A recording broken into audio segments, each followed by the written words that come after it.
Okay. Hello, everyone, to my few but strong followers. Welcome back to another, whatever I'm going to call these videos. Today, I have a very, very special guest, one of the first people I met in college, and someone who's been kind of with me throughout the whole career process. We've been in the Client Student Association together, we've been officers together, we've danced together, been in plays together, having these conversations. Someone who's recently reached back out to me. Yeah, I'm really excited. Everyone meet Sopheak. Sopheak, how you doing? I'm doing all right. How you doing, Michael? It's a good day. Like visiting Washington for a little bit, and then the sun is out. I feel like I'm bringing the California sun with me. So y'all lucky. Thank you for stopping. Thank you for agreeing to be in a video. It's nice now. Spring's starting on, but I don't anticipate it staying too much longer. But happy to have you visiting for a while. Yeah, unfortunate that we had to meet through virtual means, but I mean, as long as I get to see you, I'm happy. So Yeah, it's been a long time catching up with you, Michael. I think like you mentioned a little bit earlier, missed that connection that we had, going through college together, like exploring our cultural identity together. And yeah, it's been a minute. So I just want to kind of catch up. mm, And I think with the pandemic, it makes it even more important for us to stay mm, connected virtually. Yeah. yeah, awesome. So I guess with that said, I don't want things, like I said before, I don't want things too formal, but I guess just to start things off, what have you been up to? I think it's been, I guess, 3 years now since we graduated. So what have you Yeah. been up to? It's been a while. Like looking back, we graduated in 2018. And now it's 2021. Wow. Yeah, so you probably know, like, I went to like California for like my role at Google. So I'm still at with the company. Like I work as like a product strategy. So like I kind of like the liaison between like the engineering team as well as like the business team. And I think so far, like it's been all right. There's the ups and the downs. There's good thing I like about Silicon Valley, and then there's like other thing I don't like about it. Like the weather's nice, of course. Like I don't have to worry about um not having a good weather on any weekends. And when it's like 70, I'm like, oh man, that's kind of cold. But other than that, I think like it's been all right.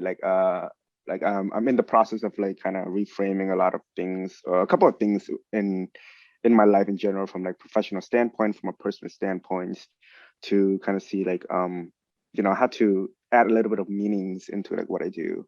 Mm, But so far, yeah, it's been all right. yeah. How's that kind of transition between moving here and then going up there? Yeah, it was initially like when we moved, it was kind of like didn't plan too much about it, and I didn't have much things to move with me, so just have like clothes. And we fortunate that the condo that we got, not only that it was affordable, but it was also furnished, so we didn't have to bring a lot of like items, and we don't have to buy couches or anything, which I realized those furnitures are expensive as hell. um uh and it was just like I think like it moving to a new place kind of add a little bit of pressures for me to kind of like feel obligated to kind of go out there and meet people, but at the same time feel like, oh, I need to maintain my personal self, like, because like it too much change is not a lot. I mean, it's not good. So like it just yeah, it was an interesting move. I think like also moving with Lonnie, it was adding another like perspective to the move, where not only that I have to kind of like explore myself, but I also have to make sure that I'm accounted my activity with her as well, to make sure that we are like moving, transitioning together. So it's kind of like not shooting two birds with one stone, but getting hit by two stone. Yeah. That's awesome. Yeah. I think it's the main thing that I wanted to talk about. I mean, other than catching up, I think one of the main things I wanted to touch about was kind of what you were talking about earlier regarding like mental health and kind of stigma in our association or our communities, because Yeah. uh I think that was something that when you talked to me about like starting your live streaming, Hmm. and kind of reframing things, doing things like reframing your work and things like that, like that was something that really that I related to really well, especially like Hmm. with my channel and doing what I do. And so I guess like first of all, like kind of what started your interest into that field? Yeah. I think like it's there's a lot of layer to kind of unpack from being where we are, or where we from, our background, and it just introduced a lot of challenges. So like for those who don't know about me, like I was not born in the United States. I was born in Cambodia. I kind of came here when I was 12.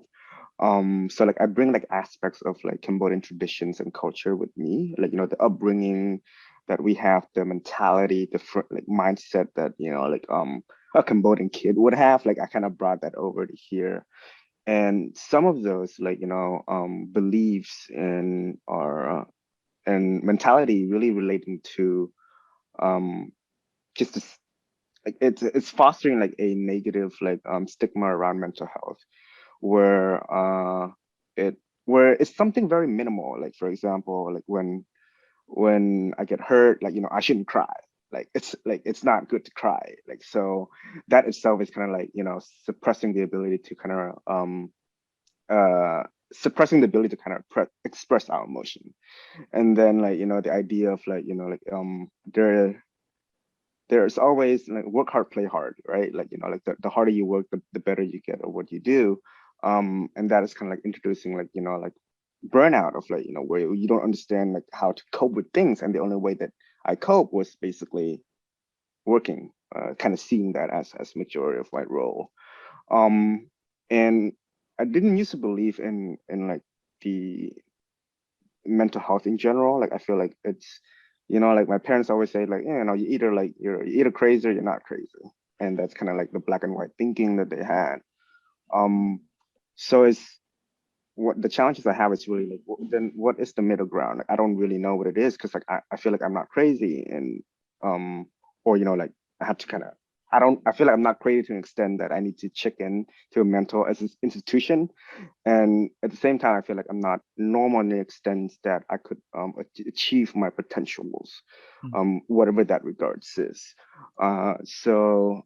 It's only like recently, and only recently when I start noticing like I have such a bad habits in terms of like taking care of myself. Um, like when I first started Google, like I was it was kind of like imposter syndrome already started. Like, I feel like, oh shit, like nobody is really here who looks like me. Like, I'm at a company who's like, I should be, be around so many smart people who have like master degrees and PhD, and here I am, just like a guy from Seattle in informatics. With a BA and like 21 of age, and then not even like look the same as them. So there's a lot of like pressure for me to kind of like, the pressure I put on myself to say like I need to be better. I need to kind of like prove that people that I'm here for a reason. Like they're hiring me because they wanted me, not because like an agenda that Google may be pushing at the time. um and in the beginning of like first year in, it was all right. I feel like I was like kind of motivated by a lot of work that I do, because I feel like things are really intellectually challenging. um and it wasn't until like I say like to like maybe like last year, or like a little bit before like the pandemic, when I started noticing that I don't take care of myself in the extent of like I don't like skip lunches and skip dinner, and then I don't like I shower less, and then yeah, I stop like take care of like I stop like dressing nice. I was like just put on a shirt and kind of go, um and I start staying up really late at work, and come back home like 9 o'clock. Like going to work at like 6 a.m. and then get home at 9 p.m. uh, then I realized that I start to experience a little bit of burnout, where I'm like, oh man, like and I thought at the time was like maybe just take a vacation a couple of days and we get over it. But that cycle kind of repeat, like where before it was typically like a month, and I feel like I need to take like a couple of days off. Moving to like, oh, I need to take a couple of days off every 2 weeks. Moving to like, oh, I need to take a day off every week. So like that kind of like where it got me into the idea of like, oh, this is not sustainable. Then I need to kind of like do something about it. And there's a lot of encouragement from like Lonnie and from like my manager and my team to kind of like surface that, oh, this is a symptom, so that you need to kind of do something different about it. And that's when I kind of start, break that bubble and kind of see like, oh, what do I need to do to kind of get to that space and seeking help. And yeah, still in the process, Michael. Yeah. I mean, I think that's awesome that you're doing that. I think especially that you're taking into account your role as not just a Khmer person, but a Khmer immigrant to the States. I think, I mean, I can, yeah, like I said, I can definitely relate as a Khmer person, as a Khmer American. I think a lot about like, yeah, things are hard, but my parents went through a genocide, moved here with nothing. They opened this business, they sent me to school. Like this amount of suffering I have is like pretty minuscule. And then on top of that, when you do things like going to college and getting a degree and having my parents be very proud of me, it's like, well, now I need to keep up those expectations, because this is what my parents kind of came here for, or kind of have planned for me. And so like things like not getting into med school, or by not getting a job position was really crushing. I think more for me than even though I knew my parents would still supported me, I think I felt like I was really letting them down and a lot of people in the community. I felt a lot more depressed because of that rather than like actually not getting a job myself. And like going in, and like what you said about burnout with work, I have a couple of videos about that. Like I totally get it. I worked as a scribe in the ER and family practice, and so I would transition between that and helping at the shop. And I was tired, but that's kind of the same thing. Like, oh, this is nothing I can't handle. It's fine. And then I had customers kind of say, hey, notice like Michael's been kind of irritable lately. He's been saying kind of mean things. To me, I was just like, I'm just dealing with people how I normally deal with people. But when I started kind of behaving that way towards my friends, I was like, oh, maybe I am tired. Maybe I am irritable. This isn't something that's really happened to me before. And so maybe I should take a step back. And so like once a month, I'll get a day off. And I'm like, oh, finally a day off. But then the cycle would repeat itself again. So I think it was, and it seems like that kind of led me to start this channel in the first place. I think it's really important that, I think the biggest step obviously is like realizing that you're kind of in that cycle, but the next biggest step is kind of starting something, doing something about it. And so for you, I think it's really great to hear that you are taking those steps towards your own healing, but also like towards other people's healing, with things that you've written and kind of your plans for your live streaming and things like that. So yeah, again, thank you for that. I'm really happy to hear that you're doing that. And unfortunately I can't watch your live streaming because I don't have Apple, but yeah, I'm it was like, I hated it too. Like I think the it was something that kind of casual that I thought about. But I want to kind of go back into like what you mentioned about the burnout and like the responsibility to kind of put upon ourselves. And I think like I've been through like quite a bit of a journey like last year, kind of going through like the mental health recovery. I still feel like I am still recovering. Like I'm not fully there yet. I kind of see this like recovery like as a marathon rather than like a sprint, because like we can't avoid from stress. It's really just like how like I would be able to better equip myself with tools to manage the stress so that it doesn't get overwhelmed to the point that I can't function anymore.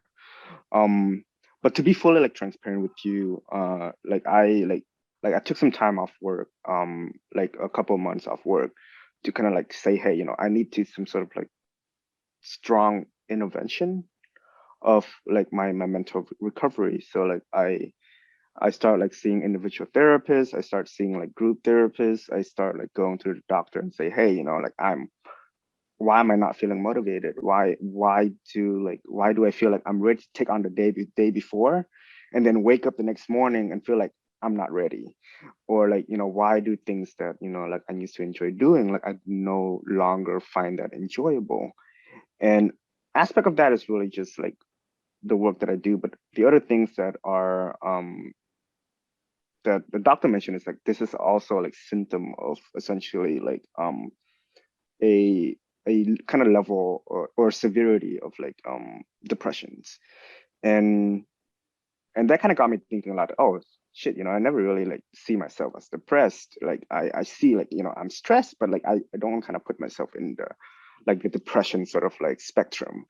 And so when I kind of like officially get diagnosed by the doctor, I guess, or psychiatrist, that's when I kind of start like putting a little bit more work onto like, okay, like what do I need to do to kind of get it fixed or like get it resolved. And a lot of those is really going back to like there's no such thing as a pill that that you could take and make things go away, or like a pill that you could take to equip yourself to be like not going to depressions again. Like it's a long going thing, and it takes more than just um like physiological like changes. It needs to come like more beyond that. And I think that is where like where I'm currently at, of like trying to figure out what is something that habits that I could learn or like not learn, just to kind of break away from this. Yeah, I think that spectrum you talked about is really important, because I think a lot of times when people think about depression, they think about like the really severe side. That's Hmm. like kind of got you on the depths of, got you not going outside of home, and kind of on the depths of Hmm. suicide. But I think, and that's kind of what I was thinking about too, where I was like, oh Hmm. yeah, I'm maybe a little depressed, but I'm not depressed, Hmm. right? Yeah. But I think working in the medical field and seeing kind of everyone, they could come in with a really simple complaint, like, I don't know, like a cold, or uh, I don't know, maybe like they like didn't have a good day at their job or something. Then that seemed like Hmm. very minor complaints to me, but it affected them very hard. And I think Yeah. uh, what that made me realize is that like there's so many varying levels of depression, and that a lot of times it's the kind of quote unquote lower side of depression that really adds up, and that kind of piles on top of you more than the affects you a lot more than like the kind of heavier side. Um, Hmm. and like a lot of them kind of ask, and I think in those cases it's like a lot of them ask for medications or things like that, and they do help for a time, but it's like you said, you can't eliminate stress in your life. And so Yeah. kind of you take a pill, you feel better, and then what happens after that? And so it's really important to do what you did, right? Do things like seek therapy or Hmm. professional help, and take things that allow you to relieve that stress in certain ways, and really kind of help you move on in life. Hmm. um, um, so I guess like on top of seeking professional help, what are kind of things that you've been Hmm. doing in your daily life that's going to help you along that process? Yeah. I think like there's a couple of things that I found it really helpful through like my recovery in the past, and that is like, one, to understand that it was never really my fault. I think it was a lot of environmental factor that kind of put me in a position that I have to react that way. Um, and I think like when I start making that connection to say and stop blaming myself, like I start building habits into saying, like it's just the environment that put me here. Like there wouldn't have been like, with the tool and the mindset that I had before, I wouldn't be able to do anything else differently. And when I kind of shift, I wouldn't want to call it blame, but I call it blame because I used to blame myself. So when I kind of start blaming like non-tangible things, so like not a specific person or not like something close to me, kind of like just pointing out to like artificial object, kind of like events or like things in the past that never like beyond my control or beyond my family control. I think that's one of the major connections that I made to kind of help me reframe a little bit on like, why do I do things a certain way. um and in addition to that, like I think that was fun really helpful was learning that trauma is uh goes beyond just the big thing that we see on TV. I think like when I was like talking to like my therapist, and he mentioned a little bit about like the idea of that, it's we always think of trauma of like the big trauma, not the small trauma. So big trauma meaning like, things that we see on TV, like people kind of go crazy, they're putting on like, a straight jacket. Like those are the things that dramatize on TV. But like there are actually smaller traumas that wasn't really that had a longer lasting impact than we realize. Things like, uh I can't I can't I can't be silly in the street because the police gonna catch me. Like those are like small traumas. Are kind of like, oh, we integrate fear in ourselves so that we have to use fear as a motivation to do something. And then like small traumas, like you can't speak up if nobody speak to you, or like you're only being seen, not being spoken to. So those are like ideas that like small things that I realized that, oh, there's like a lot of small beliefs in the past that it's not really my parents' fault. It's really like the community and the environment that kind of put them in the position that they are. And that's kind of like got me thinking a little bit about it. What are some of the old habits or old thinking that I had, and how do I practically move away or like unlearn those behavior? So this is kind of where like got me starting a little bit about like starting my own streaming, like with Clubhouse. And it's not really streaming either. It's kind of just a drop in audio. Like there's no recorded session anywhere. It's kind of like just a way for me to talk. And like the thing that kind of got me into like doing some of these things is really to just like, I felt really lost at the time during like my recovery, or during like the I would call it darker days, when I was like not knowing what step to do as the next career, in my career. And like I want to be mindful, like when I say these things, like I do like have some privileges that that I carry on, and I want to kind of like you know letting your people like the viewer know that I'm speaking from a standpoint that I have these privileges of like having a job is a privilege, having a job at tech industry is also a privilege. Being able to kind of like drive on my own, act on my own, live on my own, that's also a privilege that I have. And it's really mindful for me to acknowledge this privilege, because like there are some people that don't have that privilege and may not be able to do the thing that I do. Like sometimes like seeking therapy is a privilege because there are people who have financial burden that they can't seek therapy even if they want to.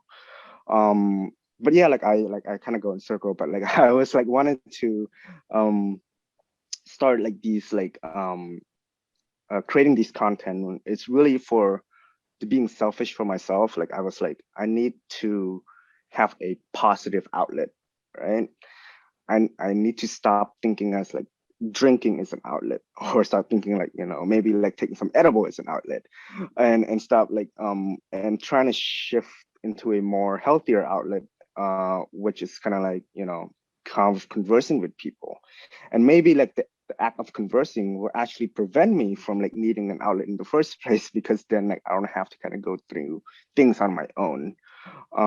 That's one piece of it to relate from a mental standpoint of like, oh, maybe practicing expressing outward is going to be beneficial for me, so that I don't feel like I'm always alone. There are people out there who's probably like, as they watch this video, nodding their head because it's something that resonated with them. And the other piece of like, I kind of isolate myself quite a bit. You probably never you notice like I haven't hit you up in 2 years. But a lot of those, like I feel like for me was I always find it more valuable to kind of see people in person. So like I don't really value virtual relationship as much. I feel like it's kind of like too many small talks, right? Can't go much with small talk, and I don't find myself kind of like texting you or like messaging you on a daily basis either. So I was kind of like making me realize, so what if I just add a structure in place in my life, in my week, and say, hey, I'm going to use this time for maybe an hour or two, and say I'm going to go back and reconnect with people that I haven't talked to for a long time, like you, like connecting with you and kind of see what's up, kind of see, share like, our resources, share like our challenges, and, share our highlights, our lowlights. And, having that conversation again, maybe with you like the month after, or like 2 months after. And that's just like a structure that I want to add into to be able for me to have that outlet. And because I feel like if I don't add a structure, I'm gonna lose that routine. Like I'm gonna be like, because it's so comfortable to kind of go back to like, oh, let's just drink, and let's just wait till I see Michael, and he doesn't drink, so like I'll drink on my own. He'll eat something on the side. But like it's so easy to like, I never realized how easy it is to give up on new habit, because like the old habit is so comfortable and feels so safe to do so, even though like it's not good.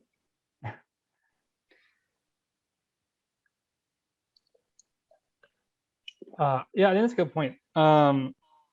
I think I especially resonated with kind of the last thing you said about like in-person meetups and kind of the virtual aspects, because especially, I mean, there are people I've been keeping up with. I don't know, I've been thinking about this a lot, where it's like there are people who I keep up with kind of on a fairly daily basis, and it's not the most intriguing conversation, but I'm happy to have that conversation in general. But then it's like I could have a group chat with that same person in it, and I haven't talked to them in like months. And I think a lot of it, and when I do chat with them, it's a lot of times it's just to kind of ask if people want to meet up. Hmm. Because I kind of prefer having that in-person conversation, and it's a lot easier to kind of have deeper conversation and really connect with someone in person. Um, Yeah. but I think it's also kind of hard in times like these, or like in your case where like you live, you moved to California, like into these for in a Hmm. pandemic, and it's kind of hard to meet up. I mean, we're lucky that Washington's restrictions aren't very heavy. But Hmm. regardless, I have friends who are living with kind of older family, or family who um, have like a history of uh, disease conditions. And so it's kind of harder for them to meet up too. And so in a way, I'm very happy that we kind of have this virtual way to connect, Hmm. to keep us connected. But at the same time, it is kind of hard to kind of be that mindset of, oh, I can just talk to them next time I meet them. Um, and then have that turn into not talking to someone in like months to years. Um, yeah, I mean, and it's like, yeah, and it's like finding different outlets too. I think this is a really good time to Hmm. find good outlets, different outlets, because what else are you supposed to do nowadays? Yeah. Um, but then it's at the same time, I think a lot of those outlets kind of require community, um, Hmm. and it's hard to find community nowadays. So, uh, Yeah. uh, especially post college. So, uh, yeah, thanks for thanks for reaching out. Um, Hmm. yeah. Yeah, like I think like it's interesting too, because like sometimes like we don't do those things like consciously, right? Mhm. Sometimes it's really like, it's not because like I don't care about you, Michael, or it's not because like I don't miss you, Michael, but it's kind of like there's other things that kind of like, for example, like pop up to occupy my headspace so much that I forget about like these things that kind of like, that I find enjoyable. Like sometimes it's like, it's not like I hate a particular person, or like it's not like that. It's just the fact that I just forget. Or it's not like there's so many like other like environmental like things that kind of just surface on a day-to-day basis that make us forget like those things. So like this is one of the reasons why I want to add this structure to myself, is because I'm like, let me like let me just have this time and look back and be like, oh, who is it that I really want to connect with, that I like talking to before, and then like just allowing for me to like spend that time and really single task, like the focus around that 30 minutes, really just writing down the list of people that I want to reconnect with. And that is where it's becoming like more apparent, like, oh wow, there are actually a lot of like people that I miss talking to. And sometimes it's like the silly conversation, sometimes it's deep conversation. Whatever it is, like there is like a beneficial to it. Like sometimes having too deep conversation all the time is not great either, because it could like lead to like such a negative, not negative but not so positive sort of like conversation. But then it solved other things. It allowed to face our fear, which sometimes like I need that in order for me to really face my fear head on. And but other times it's like just catching up and like playing board game or like doing activity, and that's kind of fulfill another aspect of like mental health, which is kind of like getting a little bit of like dopamine and serotonin release. And I think that is where like these exploring like these outlets and like even understand that, like and hopeful that the of the connection that we had like friends in our network understand that it's not us shutting down. It's just the fact that, sometimes we unconsciously do that because we believe that that was like a best coping mechanism that we had at the time.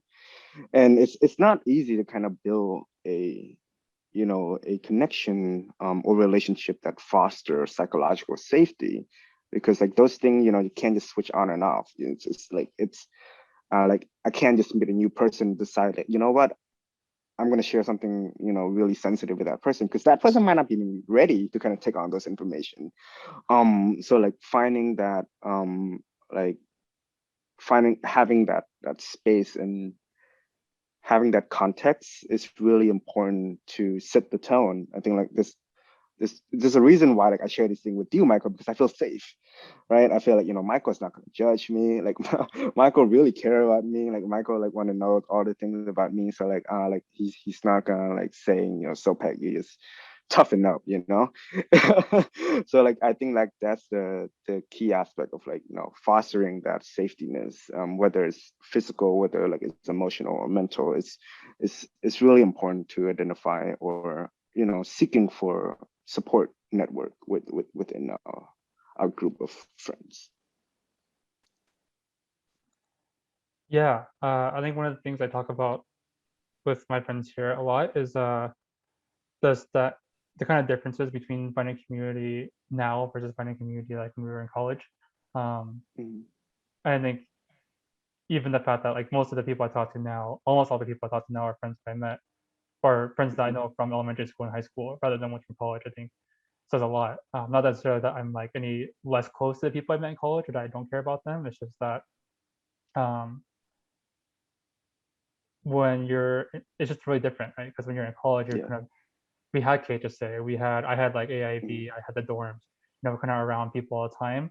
Um, but once you kind of leave, you're kind of in a totally separate scheduling system. You have work, you have Exactly. all Yeah. these other things. And so the way people fit into your life is really different. Not necessarily any better or worse, just really Mhm. different. And I think it takes a lot of trust in other people to realize to know that, hey, we're not talking as much necessarily, but we still care for each other, and you can come to me whenever you need to, or I can come to you whenever you need me, whenever I want to, knowing that we're all right, and if we're not all right, we can talk about it.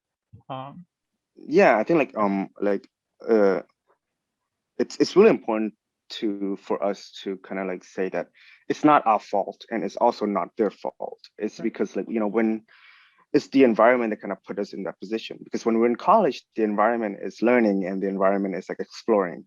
So like that is like the priority that we goes for, like we optimize against, like how do we optimize against learning? We crazily study for like, with a bunch of energy drink and then stay until like 4 o'clock to study. And then there's like optimizing for like, exploring, which is kind of like going through different student organization like KHSA or like your organization, and that is like the priority that we had in mind. But then when we shift from like, graduating to getting a job, the priority is no longer exploring or learning. The priority is moving to like, getting paying the bill by the end of the month, or like, paying for rent, or like figure out, do I want to rent more or like get a house, or like, like those like the priority that we, or like even sometimes work, like do I want to get a promotion, or do I want to still want to work here or work in different places. So like those changes of priority I think is important, um for like for us to understand, because it's that mentality that make us shape like our decision and shape how we time manage those things. Because sometimes it's not really, people say that, like they could still work and study at the same time. Some people could do that, I think, if they have the mindset to do that, but some people like they can't because like they don't have the capacity to do so. But yeah, I think it's important to just like lay that out, because like otherwise I feel like there's going to be time that we feel like it's our fault that we're not reaching out, or we feel like, it's their fault that they're not reaching out, but in reality it's not any of us fault. Mhm. Yeah. I guess kind of stepping away from that a little bit. I mean, we can get Mhm. back to it later, but I think going back to a little bit of a lighter note, going back to like what you said about earlier about I guess talking about culture. I think that's nothing. I think another thing I wanted to talk to you about, and another that I know Yeah. you were kind of interested in.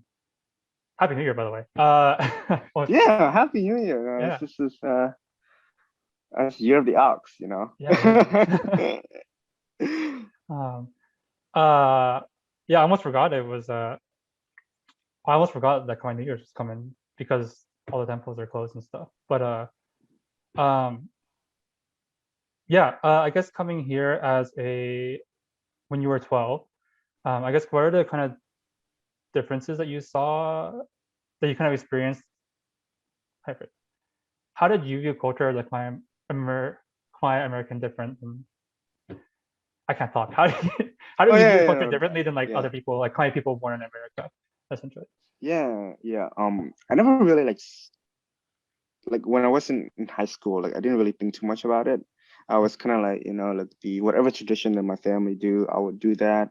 So like my cultural identity really stemmed from like the practices that my family do.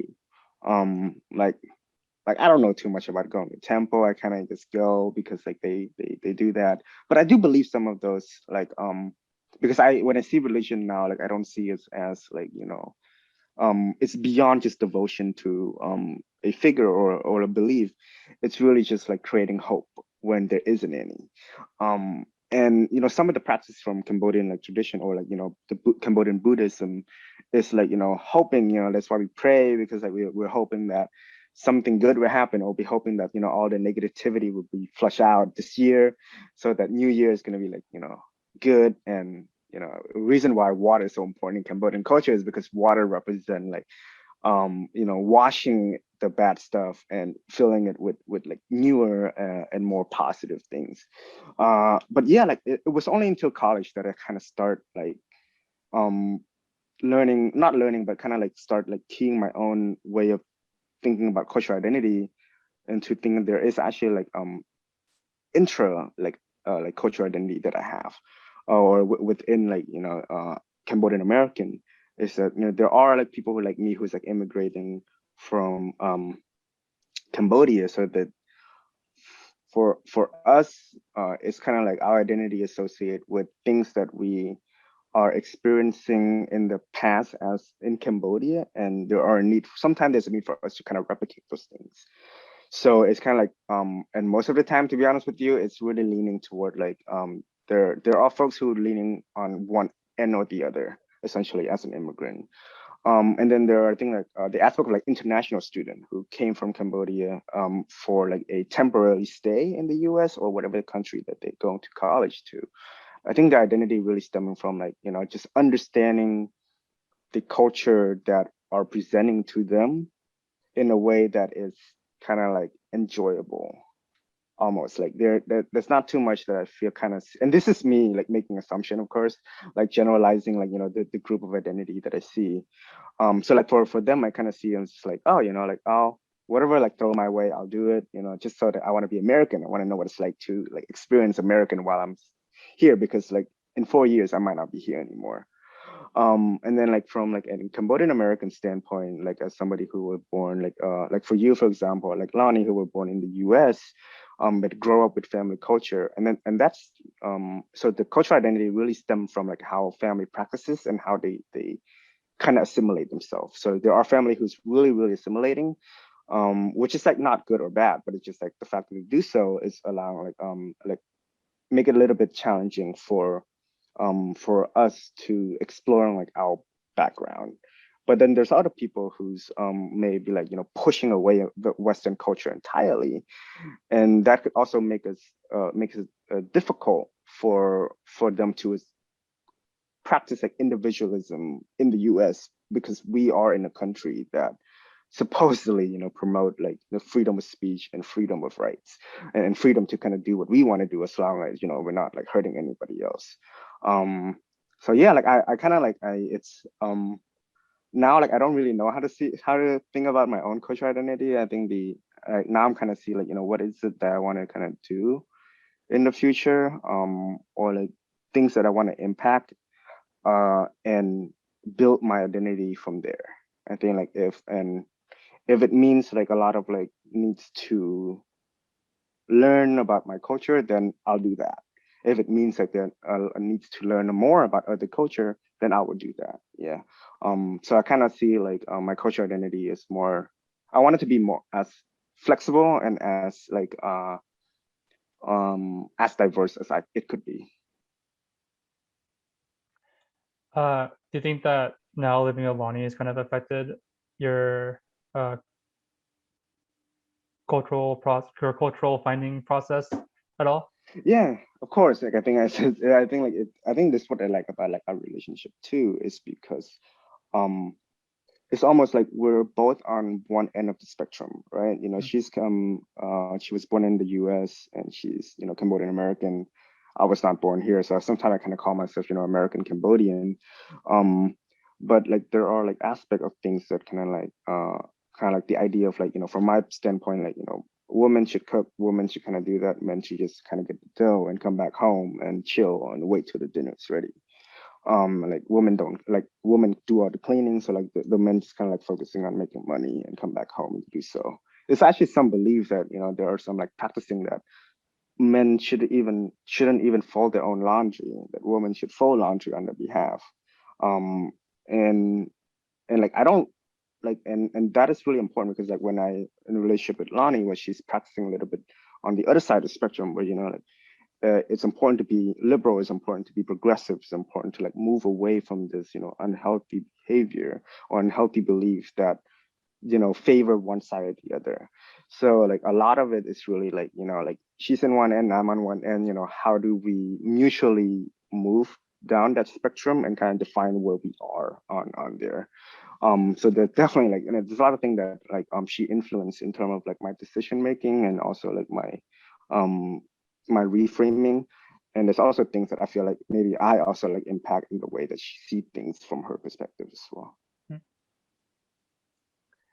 I think it's really interesting how you talk a lot about balance and how you kind of both you're kind of moving to the middle of that spectrum. Because that's something that when I was in college I thought about a lot as well. Not necessarily a significant other, but Mm-hmm. um,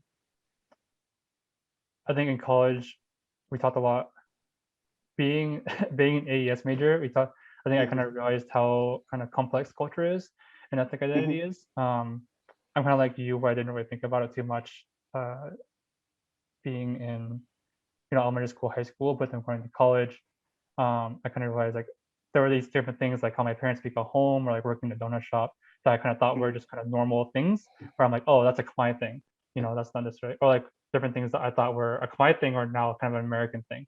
Um, Mm-hmm. and so on speaking on behalf of like our people born here, kind of born here, I think when we a lot of times it's kind of like that where we don't really think about it, but then and then we go to college and then we think, oh well, now I want to be more Khmer. But what does that mean to be more Khmer, right?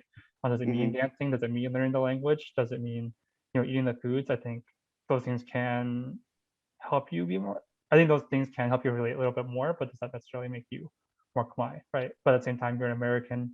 It's like you want to Mm-hmm. be like fully Khmer and like leave you down to your American side, or what exactly does that mean? And so it's like, and even for me too, like you talked about faith. Like for me, there's a period of time where I was really confused because like as a Catholic, right? Mm-hmm. I think, is it okay for me to go to temple or like wear like the good luck bracelets or like celebrate my New Year even, and then go Mm-hmm. to church the next day, right? Um, Mm-hmm. and I think realistically, I never really came to a conclusion about those things. But Yeah, uh, I think it's very good to have that kind of free-forming idea of race and ethnicity and culture because I think those concepts in themselves are very free-forming. Um, and I don't think you necessarily have to be fully one or the other. I exactly. know, Yeah. yeah, yeah. Not with, I haven't gotten a chance to speak with many people who immigrated from Cambodia, but I know Mm-hmm. I got to talk to people who immigrated from like Thailand and like China who were kind of in TSA and like Thai SA, Mm-hmm. talking a lot about how like they didn't really like the clubs because they didn't really like the organizations because they were so Americanized, Mm-hmm. and the traditions and the things that they do, and they like really wanted those immigrants that I talked to really wanted to like enforce this kind of like this is what it means to be Thai, and like these are the things, or this is what it means to be Mm, Chinese or Korean or Japanese, and like these are the things that you kind of have to do. Um, it's like you're they kind of looked at the other internationals and it's like, oh, you came here, like yeah, you can experience American culture, but at the end of the day, like you're these ethnicities, right? So mm-hmm. what are you doing kind of shifting? But I mean, I think if you kind of put yourself in any situation, you're going to kind of mold your identity and your beliefs and your actions kind of towards those things. Um, Yeah, I think yeah. like something that I was like, because I had that experience too. Like my first time joining KHSA, I'm like, oh man, this is they don't really speak Khmer. Like it's supposed to be like Khmer Student Association, so shouldn't everybody here speak Khmer? Or like like this the way that say some words is different than the way I say those words. And like and also like why do like the thing that I was like, oh, why isn't there a lot of content like relating to Khmer? Like why not? So like I had that same mindset too. And I think like it's really easy to lean toward one and not the other. Like it's super comfortable to do so. Like if I decide to lean in all American, that it's gonna be so easy. If I want to lean in all Khmer, it's gonna be so easy. But I think what is liberating is when like when I start finding my own like layer of like what it's like to be Cambodian and be American at the same time. That's when I kind of like being able to be more creative of like how do I want to um express my identity in the way that it's flexible and catered to what I want to kind of do in the future.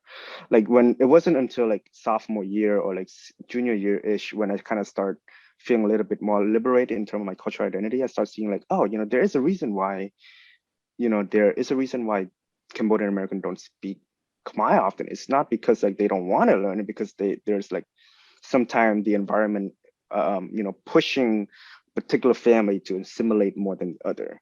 And like understand that it's really critical, because then I no longer blame. I was like, I'm not gonna like it's not their fault, right? It's the environment that kind of caused that. And also like things like, why isn't there more Khmer stuff? But it's like it's hard, like if I put myself in a position of like, maybe Cambodian like Americans, like Lonnie, for example, who may not know about Khmer at all, come to an event and kind of see everything Khmer, she's like, I would get overwhelmed, right? I'd be like, oh, I don't belong here. I need to get out of here because I don't know how to speak that language. So like I think like you said, like just being able to kind of putting yourself in somebody's shoe and just imagine what it'd be like to be that person. That's kind of like and then I think you'll start to like, or I, at least for me, like I start to be more liberated in terms of like, oh, this aspect is like good for me to carry on as Cambodian American, while this aspect is not good. Like I should stay away from that, patriotic sort of like mindset and move to more like progressive sort of mindset. How did it feel doing stuff like the New Year show and the dances and stuff? Like, did you like feel like it was uh not accurate, but like do you feel like it was kind of a way more Khmer, or did you feel like it was kind of more Americanized? Like, do you have any kind of uh things that like set you back from kind of participating in those at all? Uh, Initially it was like kind of talent. I'm like, huh, I don't really know how to do all this artsy stuff. I don't know how to dance. I don't know how to like act. Um, but like looking back, it's like I'm kind of glad that I did those things. It's because like I took my culture for granted because I was like born and raised in Cambodia, at least for like until I was 12. So the idea of like doing these things kind of like, oh, whatever, I don't need to do this. Like you know, it's kind of like I can go look at it. Like I don't need to really fully do it to kind of express that I'm Khmer. Um, but uh, but I only now realize that when I stop thinking about, what it's like to be Khmer and just start thinking about what it's like to explore our culture and explore art, I think that's where I was like, oh, it's actually cool that I do these things, because like I was never like really familiar with how to do that. Like, what is the meaning behind these dances? Like, why do we do these dances? And like, being able to kind of explore that culture and seeing beyond just Cambodian culture, seeing as like Cambodian art, and that is kind of like, oh yeah, I feel like when I deassociate like the needs to be either Cambodian or American, it's like just a little bit, that will help me like, okay, allow me to take a step back and be like, actually, no, it's the Khmer culture that I want to learn more about. It's not just, I don't need to do that to be part of like Khmer. I just want to know because there's something that has been lost before. So it's been really cool. Like I really love it. Like there's a lot of things that I really enjoy. Like have a chance to kind of write the story and then kind of like see that in picture. It's really awesome. I think it's allowing like me to be more creative and like kind of tap on the creativity side of things that I never had a chance to do so if I were simply just going to school at UW. And like, you know, dance and kind of see like, oh, you know, this is something cool. Like, even though I'm not good at it, like being able to kind of see like, you know, how I put myself out there, or like, you know, how like the connection that I built with, you know, the person and the people in that group is goes beyond than just like, oh, I know how to do this dance. It go beyond like, oh, I had this dance. I learned that with Michael. Like this is, here we are, we're still connecting. I think that those are the sort of things that, you know, I tend to cherish. Like it's the memory rather than like the muscle memory that I had. Mhm. Yeah.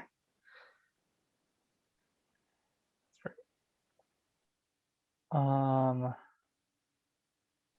don't know. I guess it's always a little awkward in these videos because I never really know how to transition between topics. But Oh yeah, I think no those are worries, man. yeah. I mean, those are the two main things I kind of want to talk about was kind of your interest in mental health, and then also the client aspect, and then also just kind of like catching up to see how you were doing in these 3 years and Yeah. kind of where you're planning on going. But I think one thing that I ask all my guests on the show is kind of if you have any advice for people who are kind of in our position, more specifically, just kind of like in that kind of in between phase between like Mhm. school and the career. But I think also just like being Khmer or kind of dealing with mental health, just kind of anything in general, if you had anything to say about that. Yeah, like I think first and foremost, like practicing um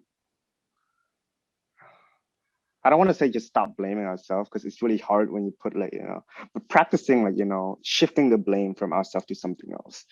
Um, and don't shift it to your parents. Like, I think like, you know, they're like something that I really believe now is that, you know, like our parents went through so much that there is something that they want to kind of see as they, you know, like toward the end of like their career, or like toward the end of their year, is really just see like there's a hope that they have, you know. And some of those hope is like see family together, to see like, you know, the daughter and the son like have a house, or like to see them like being successful. I think that is the hope that they hold on to, because that is something that, you know, I feel like they keep in the back of their pocket. So for us to kind of say, you know, I'm not going to be able to do that, and it's kind of like a little bit tone deaf. It's really for us. I think like the role that I see now is kind of like reframing, like maybe like, mom, maybe it's not money that, you know, meaning maybe it's happiness. What can we do to do that and amplify that? And I think like it start with just accepting that it's not our fault. Is really, really important, because I always thought it was my fault. I always thought it was my parents' fault. I always thought it was like I was not born here. That's why like a particular thing doesn't happen to me. Um, but when I start like shifting that blame, or like reframing in a way that it's the environment that kind of put me to in that position, it really allowed me to say, okay, now that I'm no longer in that environment, what could I do differently so that I could grow and evolve to be a better person, or better thing, whatever that means is. In terms of like transitioning from like career, like college to career, I would say focusing less on the career. Like I think like um, some people like maybe like fortunate to be able to kind of start off their career right off college, but then some people may not. You know, sometimes it's there's a need to kind of just get on the first job that you see, or like first job that kind of, you know, when we shift that priority from just going to college to paying the bill, like whatever pay the bill. Because like I look at that, you know, like we learn in like psychology class of like, you know, the Maslow like hierarchy of needs, and you know, like the first layer is really the essential needs. um and you know, sometimes we're in a position where we need to fill the first layer. And so like it's hard for us to go to if we strive for the second layer, which is like, you know, I think like physiological need, then it's going to be so hard that we either sacrifice so much of our basic need, or we get overwhelmed that we're giving up from that. um I don't know where I'm going with this, but yeah, so I just being able to I would say like do something that totally opposite of like your expected career. um like I think if it weren't for KHSA, like I wouldn't be the person that I am, right? If I wouldn't be able to kind of tap into like that creativity side of things, I wouldn't really be who I am today. So like, you know, if you like taking STEM classes, or is that part of like your projected career, like do something entirely different, right? Like go do dances, or like explore like the other side of your brain, and exploring like, you know, what really make you happy. Because like we may not know what our career is yet. Like I don't know if I still want to be at Google. I don't know if I still want to work as a like product manager or whatever that is. Like I don't know yet. Like maybe like, you know, a year from now it'd be entirely different, because I find like that thing that make me a little bit happier than where I am. Um, and I think like if I were to go back in college, I would definitely do more than just like coding, or like, you know, do more than like try a lot of different things and kind of see like, oh, do I like this? Do I not like this? Does this find me joy and this does not find me joy? And then like I feel like where I would have more freedom to that when I graduate, or like when I get into my first or second year of like job, then I would know that, I want to strive for that. I'm going to use that as like a navigational like compass. Like I'm still figuring this out, Michael. Like I don't have it figured out yet. But I think it's liberating when we're able to kind of like say, when we're able to make up mold our own self, because we were so used to kind of have other people mold it for us. So when we start molding our own, it's just it yeah, it allowed us to take a step back and be like, what is it though? Like it might not be money. It might be something entirely different. And it's okay, so it's money, you know. I don't have no like, you know, I have nothing against that too. It's just like have an idea of like what we want to try and what we want to explore is really critical. Because like when I was lost, man, I was like, I don't know what I want to do anymore. I was like, I feel like I had the money, but what do I do with this money? Like what can I be doing differently? Again, like I have the privilege of having a job, so like that is something that I want to be mindful about too. Yeah, I think those are two really pertinent, I guess, pieces of advice. I think in regards to what you said about, you know, not blaming yourself, that's a really big one. I mean, again, it is easier said than done, but I wanted to get that out, especially to people who are kind of in the middle of an application process, right? So whether it's like applying to med school or applying to some other school or like a job or something, I think uh, for me, at least for me, when I didn't get accepted, it was the thought of I applied, I wasn't good enough, I didn't get accepted. It's all my fault. And it kind of weighed down on me to the point where my parents were very supportive, but it felt very awkward to me um, because I was so busy being hard on myself. And I had these expectations of them being really disappointed in me or being really sad. Uh, it made me think that they were being really fake, even though they weren't. Um, Yeah, but you know, I think realistically, we're in a pandemic. There are more people yeah, applying now than usual. Um, you know, there are things that you definitely could have done better, but you know, it's not just me applying, it's into the school that's like deciding whether or not they're accepting, yeah, right? So it's not all on me. Maybe it's not all on me. And like being a Christian too, it's, you know, it's all in God's plan. So maybe it'll happen later, and now it's just not a good time for whatever reason. And yeah. maybe I'll find something. Like I said, maybe I'll do something different. I'm working on a lot of projects right now, so maybe one of those will grant me more joy than going into medicine. Yeah, Um, I think like it's definitely not you, Michael. I think like because like if we were to look back on like a particular things that wasn't successful, um we could I honestly believe that we did the best that we could at that time, right? So we did all we can, and I think the fact that we did it is, and I think it's cliche to say that as long as you did it, it's feel good, but it really like I think like it's hard to practice self-gratitude, and I find it harder and harder to practice that too, because like it's not something I do, you know. Like sometimes like I wouldn't say like I hate myself, but at the same time I feel like I don't really love myself either. But the fact that, you know, like the fact that we can sit and reflect and say, hey, like we're patting ourselves in the back and say we did all we could, and it's everything from then is outside of our control. Like you said, it's pandemic, so like there's more application, or like maybe people want to, maybe like the school want people who want to like from a bigger like higher paying background or something. I don't know, like there's so many like aspect that if we just keep guessing, we're just going to dig into the rabbit hole rather than like making something good of it. But yeah, I think it's important for us to kind of start practicing that now. Like there also something that like I thought was um a realization that I don't know if it's true or not. I would love to kind of get your thoughts too, Michael, because like we're both kind of like have a pretty unique sort of like identity, I think. One is that we're from like different religions background. One, your family might be a family like refugee, as me might be like family from immigrants. But like slowly and gradually, I start to believe like that we kind of have a different perspective and relationship with money than our parents may have had. Um, and the more I think about it, it's kind of like I think everybody wants to build a generational wealth, right? I mean, you can tell me if you don't want to build it. But I do. Like I think like I was like I want to like because I was like I want to be able to kind of like the next generation or like my offspring or my daughter and my son would they be able to kind of go to school, have enough resources to do what they wanted to do. And when I think about generational wealth, I was like kind of take a step back and look at like maybe my parents were trying to build generational wealth too. Like maybe the way that they expressing that is through just telling me to work hard or telling me to get a high paying job.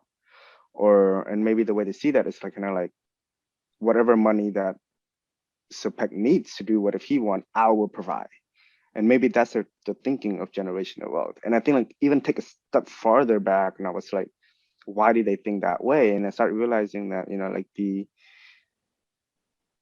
incident back in the genocide and the Khmer Rouge, it kind of stripped away the generational wealth that our ancestor might already like have.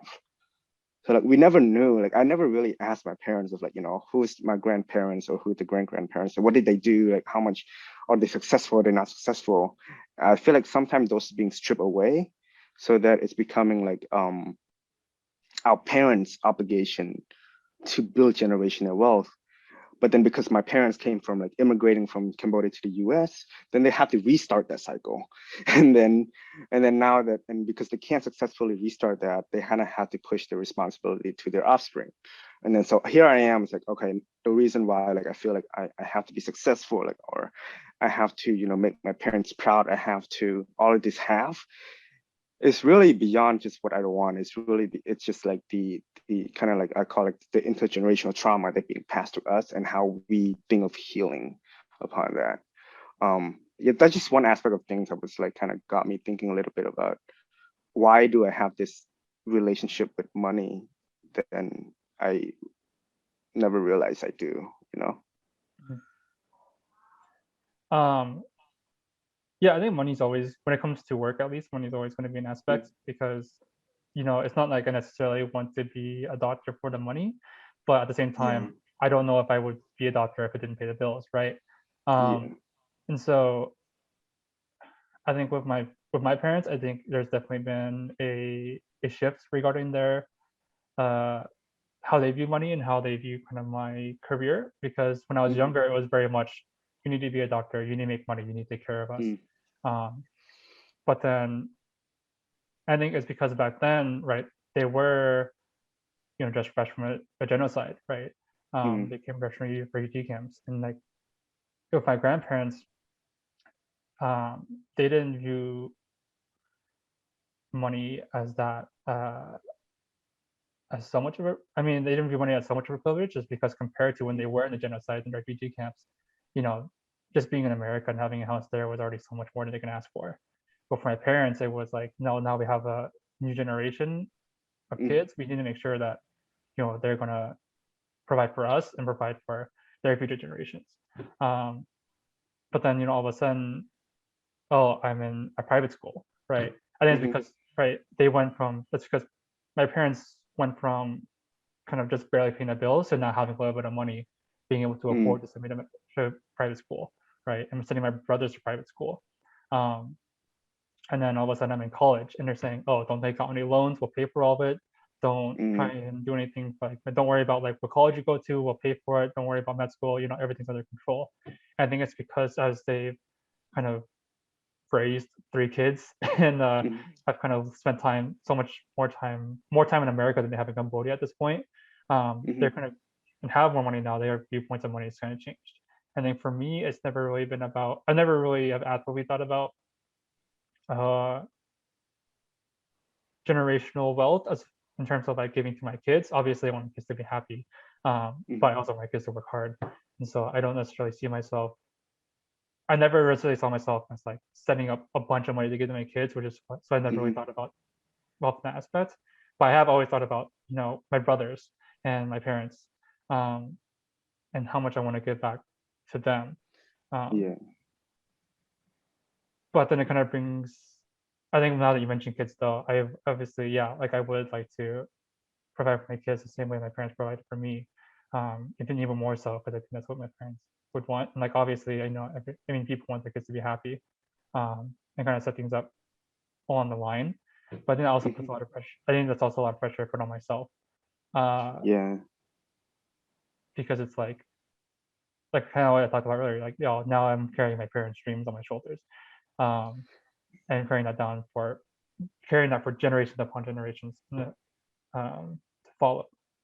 But actually kind of reminded me of I forgot what book it was. We were talking about it in one of my classes, where I kind of brought up the question of like, it was about this Japanese family that kind of just came over from that's kind of recovering in the States from the war, right? And working on a farm. And there's this idea of the children are working on the farms to repay all the things that their parents did for them, monetarily and non-monetarily. And this kind of brings up that question of, you know, if we could quantify everything our family did for us in terms of money, and we were able to pay all that back, what does that make a relationship, right? Is relationship suddenly done after that, or is there more to it? And kind of if there is more, what is that? And I asked this to people before, and I kind of got mixed results. Some people are like, yeah, our relationship's done. And some people are like, no, there's a lot more to that. You can't quantify it in terms of money.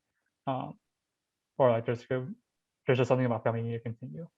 And so I think that's something that I think for me, I'm kind of on that kind of side of the spectrum where it's like, yeah, I could give my parents, all my money in the world, but they're my parents, you know, it just has a different to it. And I think same thing with my kid, I can give them all the things in the world, but they're my kids. There's more than I want for them, in terms of like what I want them to learn and what I want them to experience.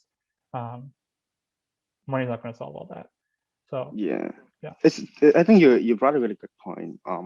The idea of like, you know, it's whenever we start quantifying things and putting like a value toward it, it's always going to feel transactional, you know, like but then when it comes to family, it can't be just transactional, you know. Maybe it could, you know, maybe like there are people out there who believe that family relationship is transactional, but for at least for me, like I don't see the transactional too. You know, it's not like, you know, if things happen the next day, I don't care about them just because like I already pay all the money I need to pay for them for raising me.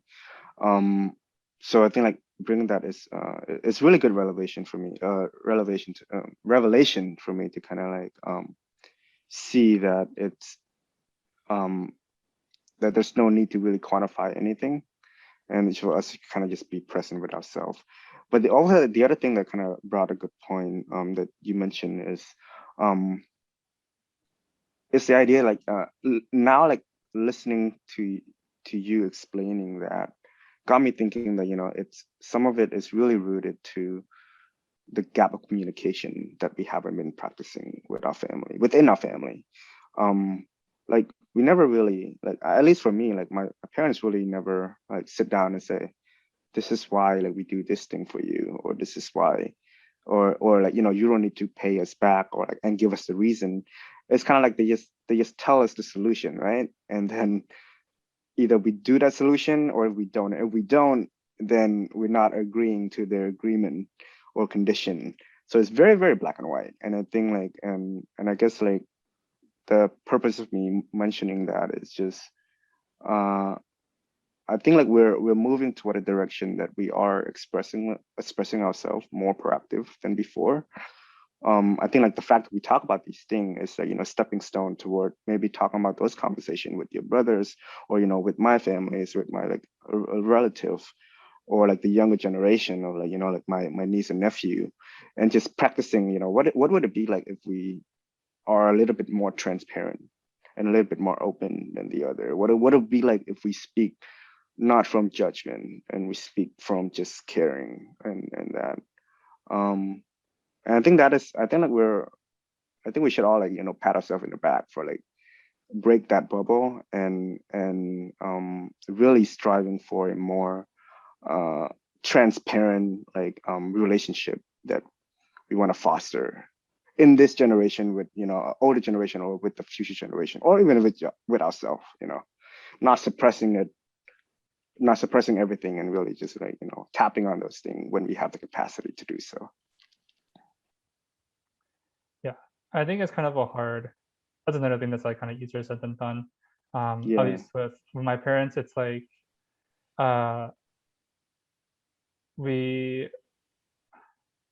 it's very like action-based love. I think that comes from like how they were raised and stuff before. But like for example, I don't talk to my dad very often. But like the other day he brought home like this like big like tea dispenser, and I was like, well, are you going to do this? I was like, oh, well, I know you like tea, so I got this for you. I'm like, oh, well, thank you. I think it was just kind of his way. I think at the time we were kind of talking about me being a little down about not going to med school, and like think about possibly moving out, and like all the things with my brothers. And I think it's just kind of his way of consoling me. But like, I didn't even know he knew I liked tea. And it was like such a weird like gift to give. And so when I think of like ways to thank him, it was like hard for me to even say thank you, because our like verbal communication isn't there, you know.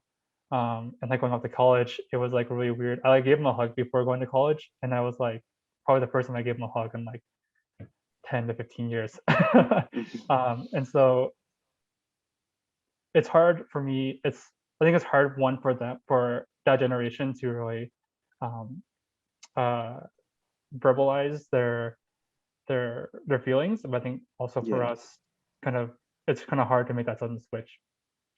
Yeah, of in course. a Yeah. relationship. But I think you make a good point in that if we can, overcome those two barriers, I think that'd be a lot better. I think that's kind of what our parents' hopes are for when we have kids as well, is kind of not having the kind of same relationship that's just as caring, but in kind of realized in a different way than what we have with them. Like I think for me, like I recently start reframing things a little bit different, where for like now, for some reason, like I no longer feel the need to change my parents' perspective. And it's weird because before it used to be like, they should do X, they should do Y. But I guess like the more that I think, like trying to put myself in their shoes, the more I realize that it's their coping mechanism. It's for them to see what success looks like. It's to witness something, and like you said, a lot of like within our community, or at least for Cambodian American community, our love language is giving. That's only like ways that they know how to express their love.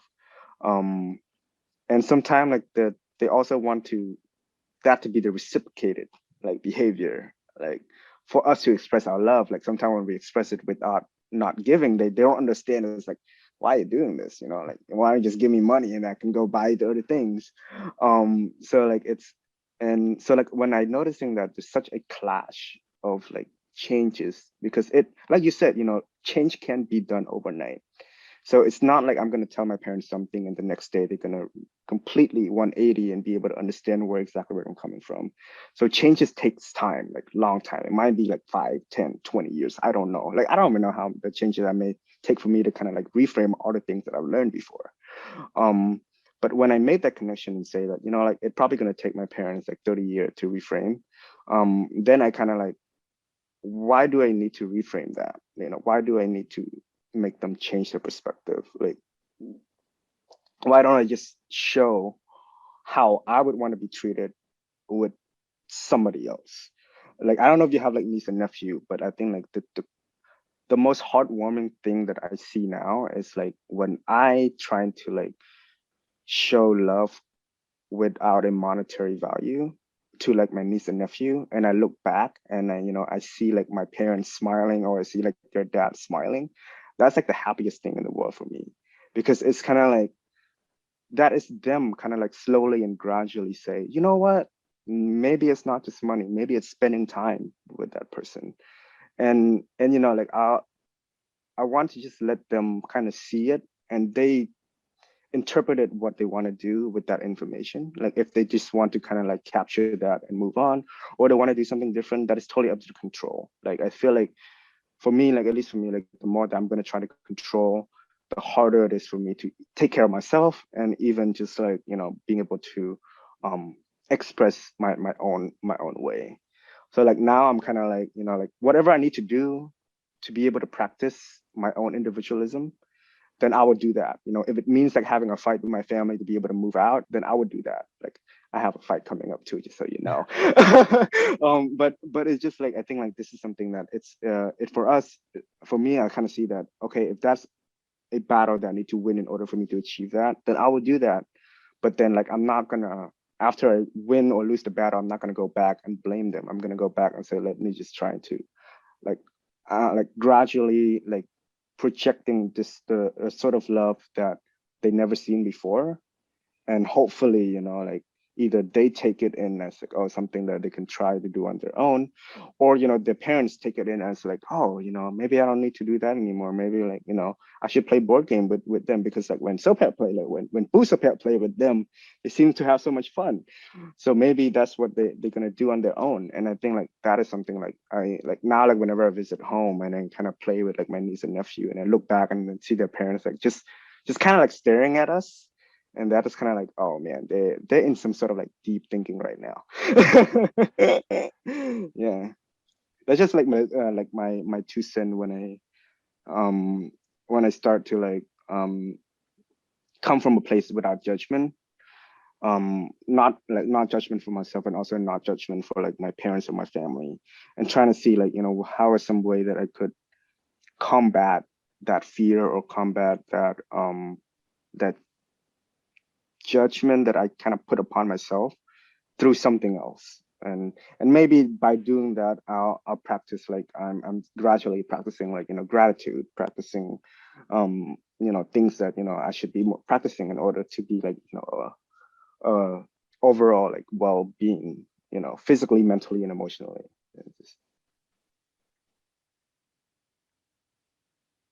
Yeah. Uh, I like that you kind of talked about spending time with your nieces and nephews, because I think with my mom thing, something my mom's been really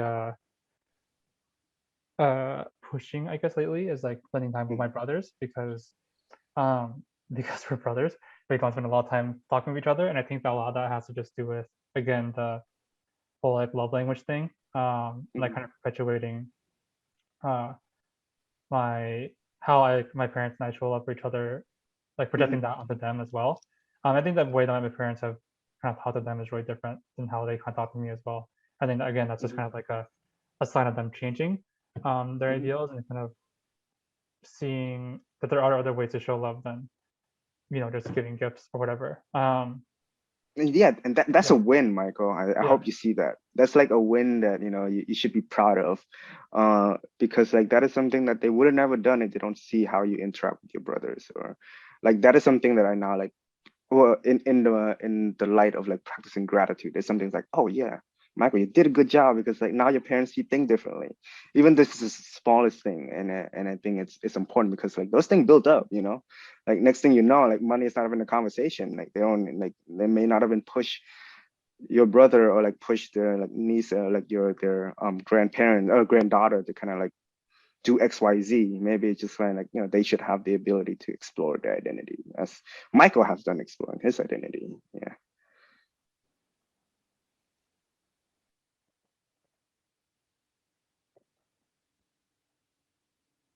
Yeah. I don't know. Yeah, I think it's a little hard with I'm glad that you are kind of hanging out with your niece and nephew, because I think for me it's a little hard because there is such a big age gap between me and my brothers. Yeah. But I don't know, I think it's also nice that because there's that big age gap, I can kind of help them out in situations like he's my brother just applying to college and like being able to have these conversations with him. Or another brother is like kind of struggling getting through high school and kind of like living through that as well. And it makes me think a lot about like how I'm going to move forward, like what it's going to be like, what our relation is going to be like when my brother graduates from college and like enters a job, or both of them graduate from college and start a job. Not just my relationship with them, but also like how my parents are going to react with that. So, yeah, it's a really long process and a lot of kind of Yeah. reflection. So, Yeah, like you said, it's definitely easier said than done, and then like change doesn't come overnight. You know, it's like muscle. You know, like I can't just get ripped the next day. I wish I could, but you know I can't.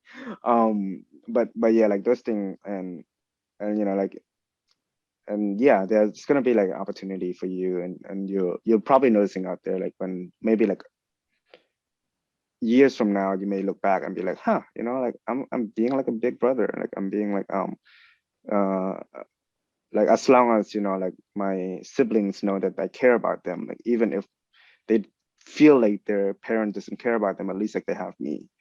And I think that is something that is hard, and it's not easy to kind of build that relationship either. It's because like we're so used to the tradition that, you know, like older brothers or older sibling telling younger sibling what to do. So like the older sibling always want to win, and the younger sibling also want to win. So that clashing of like, you know, in general, and so yeah, it definitely like take a lot of like mental capacity and also like emotional capacity to just be able to kind of practice that. And yeah, it's not definitely not easy, like you said. It takes time. I want to go back to something you said earlier as well, when you talked about how not focusing on, I guess stepping away from the family thing a little bit, but yeah, when you talked about not focusing on the job, I think that's Yeah. something that I talk about a lot as well, because when you, uh, I think the way society sets it, there's kind of stages of life, right? And so first is elementary school, and then middle school, and then high school, and college, and then right after college is work. And so you don't really Hmm. kind of hear about the period in between college and work, which is nothing essentially. But I think because we kind of have that mindset, it becomes really difficult when you're not working or when you don't have something planned. It becomes really difficult to cope. But you're constantly feeling like you need to be doing something or moving on to the next step of your life, um, whether that is working or moving out or Hmm. getting married or something like that. Hmm. And I think I'm also privileged that my parents are the donut shop is doing well, and that I kind of, if anything, I can always just work there if I need to. Um, but I think me working right away is kind of what led to a lot of that burnout, um, Hmm. because I was so focused on not only that burnout, but also like, oh, I'll get that later. Burnout, but also because I was like so focused on, the next step, I wasn't really Hmm. thinking about what was happening in the present. And because I Yeah. wasn't thinking about what I could do to enjoy the present, those last 2 years I spent working were kind of a blur to me. I don't remember really anything from them. I enjoyed Hmm. working and I learned a lot, but I don't necessarily like view anything of that like I did from college. Um, and I think it's because of that I also don't really know what I'm doing right now. Like I don't know if you watched my last video, but my last guest talked a lot about the importance of flexibility. Hmm. Um, you know, and that's something that a lot of people, especially in the medical field, because it's such a narrow path, that's something that a lot of Hmm. us lack. And I think if I was just a little more open to other pathways, or maybe not as focused on work when I was doing it, I'd be a little Hmm. more calm and kind of ready for whatever's happening right now. As Yeah. opposed to now, I feel like I'm gonna have to just reset everything, which is pretty stressful and anxiety inducing at times. Hmm. Uh, but at the same time, I'm glad that I have this kind of opportunity to take a step Hmm. back and relax for the first time in a while, Hmm. um, because I can work on art or work on dance or something like that and see maybe where Hmm. that goes. It does bring a lot more joy. Um, Hmm. I had a friend in college who told me like who said you're never really gonna know what you want to do in life and what the exact timing is. And so the best thing you can do is just try those things out a little bit and see if they work out. If they don't work out, take a step back and try again. And I think when I heard that, I was uh, not. It seemed really inefficient to me. Hmm. I think part of that is because I was so focused on med school, but I think Hmm. realistically, it is really good advice. Um, like you don't have to be so set in stone on this one particular pathway to be happy, Hmm. because you never really know if that path is going to make you happy in the first place. Yeah. I think like for me on that topic, it's really going back. I think like the more I keep repeating myself, it's just like the idea that it's really not our fault that we have that sort of like mindset. Um, and I think this is why it's so important for us to express outward. Like I can't stress that enough. Is because before, like I used to think it's just me. Like I used to think that I'm not successful or I didn't get into business school is because like I wasn't capable to do so.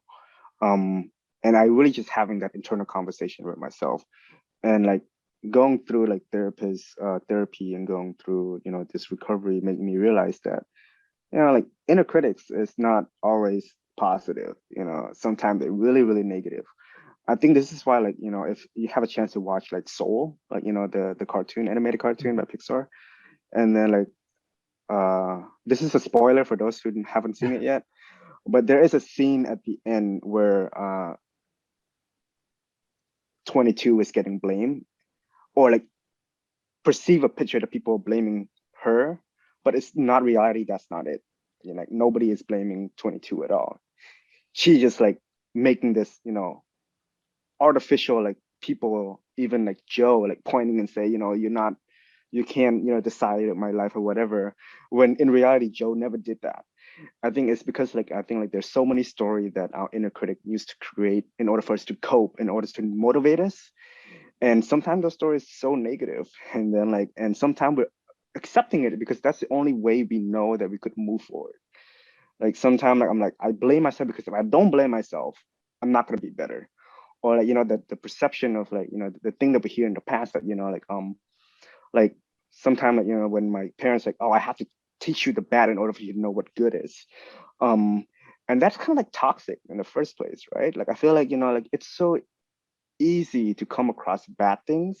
It just come our way, but like it's so hard to find the good thing. So like why can't home be the good thing? Like why can't I come home and I say these people have been really bad to me all day, like the world is like not on my side, and then support me rather than just blame and say, oh, you know what, you need to know how the bad they are, because then you can be better. So like this idea of just like willing through our pain in order to be successful is so integrated in ourselves that at least for me, like I used to do that. Like that's why like because like everything everything like before a job, like everything like college, from like from K to 12, from like undergrads to like graduates, it's all just hustle, right? And we never really had a chance to kind of like take a break. Like even like when I look back and be like, oh yeah, I did catch the same thing. That's not really a break. That's like a distraction. That I was like, oh, I need to like drinking is distraction. That's not a break. Mm-hmm. Um, and we with that mindset of like hustling, and the mindset from like the upbringing from us to say that we need to work hard in order for us to achieve that, makes it that's like basically like a recipe for burnout. It just kind of wait to happen, whatever that is. And sometimes sometimes it's fortunate, sometimes I find it fortunate that I got burnout now and I don't experience that, 10 years from now when I'm like 40 in a job and like not knowing what to do next. And the part of not knowing what to do next, I think is also like, for me, like I don't know either. Um, but I do know that it's important that I have options. I think like sometimes like when I don't have any options, I want that option. Like I want that one option to work. And if it doesn't work, everything's fail. So like I think like when I start like trying to think like what are some other option that I could do to kind of have like a um content life, not happy but content, like content with what I have, content with how I feel. That kind of put me in perspective like, oh, maybe I can try option B and try option C. And if A doesn't work, at least I have B to try. And if I try B and B doesn't work, maybe I can go back to A. Maybe now that I learn all these experience from moving from A to B, I can go back to A and be more successful in that. Uh, and and I think like that's where like we were so used, at least for me, like we were so used to have structure that everything is defined for us, that when it that we never got practice of like what it is to define things on our own. Like, our parents never sit back and say, do you want to go to medical school, or do you want to do engineering, or do you want to do art? Nobody had that conversation with us. They just say, doctor pay a lot, you do it, you become a doctor. Like nobody had that conversation. So for us, for me, like I never like had to figure out what I need to do next, because like it has been defined by like my parents. And then when I go to college, it has already been defined by my major. I had to take all these classes, even though like I don't want to take it, I have to take it because I had to get a degree. It's one of the reasons why like in my senior year of high school, I take like 18 credits, because I was like, this, now that I have the freedom to take what I want to take. Like I actually want to do those things because like, yeah, it's going to be stressful, but I feel like it's make me enjoyable, like intellectually challenging for me to do those things. Um, so like, yeah, it sucks really hard. Like right now, like I'm still trying to figure out what is the structure that I want to have, like how to kind of plan out, not like, I don't care about the 5 year ahead. I want to plan out the 2 years ahead, just that is enough, because like I know like things, like you said, like it's important to be flexible, because like if we're not, then we're gonna try to hold on to that toxic relationship with whatever we were like facing at that time. Um, but yeah, and the going back to what I said about the expressing outward, and I think this is really important. Like even us having this conversation, like we get new information that we never get before. Like I hear things from your perspective that make me rethink about things that I think. Like resources that you share, or like story that you share. Those are the things that kind of like it's really helpful, because it's not you that when you say like, Sopheak, I want you to try this. It's not you that motivate me.